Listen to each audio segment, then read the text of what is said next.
વીજ પોલ અને high tension line નાખવાના વિરોધમાં ખેડૂત સંગઠનના વિરોધ મુદ્દે હવે રાજનીતિ પણ તેજ થઈ। ગુજરાત કિસાન સંઘર્ષ સમિતિના નેજા હેઠળ 23 સંગઠનો રેલીમાં જોડાયા છે।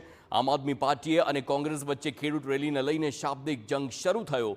આપના પ્રદેશ પ્રમુખ સુરાન ગઢવીએ ખેડૂત રેલીને સમર્થન આપ્યું તો બીજી તરફ કોંગ્રેસ નેતા પાલ આંબલિયાએ આમ આદમી પાર્ટી પર પ્રહાર કરતા કહ્યું કે અમે પહેલેથી જ આમ આદમી પાર્ટીને અમારી લડાઈથી દૂર કરી છે। તેમ છતાં જજ ખાટવા માટે આમ આદમી પાર્ટીના નેતાઓ આવી નિવેદનબાજી કરી રહ્યા છે। તેમણે આમ આદમી પાર્ટીનો સવાલ કર્યો છે કે જો ખેડૂતોના ખેતરમાં વીજ થાંભલા નખાતા હતા ત્યારે આપ ક્યાં હતી?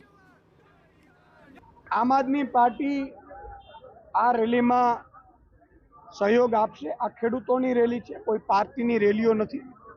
આ ખેડૂતો માટેની છે અને અમે અમારી ટીમને પણ બધાને સૂચના આપી છે, સૂચિત કરીએ છીએ અને અમારી ટીમ પણ ગાંધીનગર જે ખેડૂતો માટેની લડત છે એ રેલીમાં આમ આદમી પાર્ટી મજબૂતાથી જોડાશે, ખેડૂતો સાથે છે। દરેક ખેડૂતને કહેવા માંગુ છું, ગુજરાતમાં જે ખેડૂતોનો માહોલ ઊભો થયો છે, આ માહોલનો લાભ લેવા માટે તમારા અંદર ડાયરેક્ટ મન મેં લાડુ ફૂટા, મધલાડ ટપકી।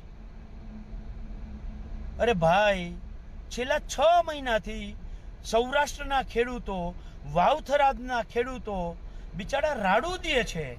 એક દિવસે તમે ખેડૂતની વચ્ચે કામ રોકાવવા એક આમ આદમી પાર્ટીનો નેતા ગયો છે ખરો?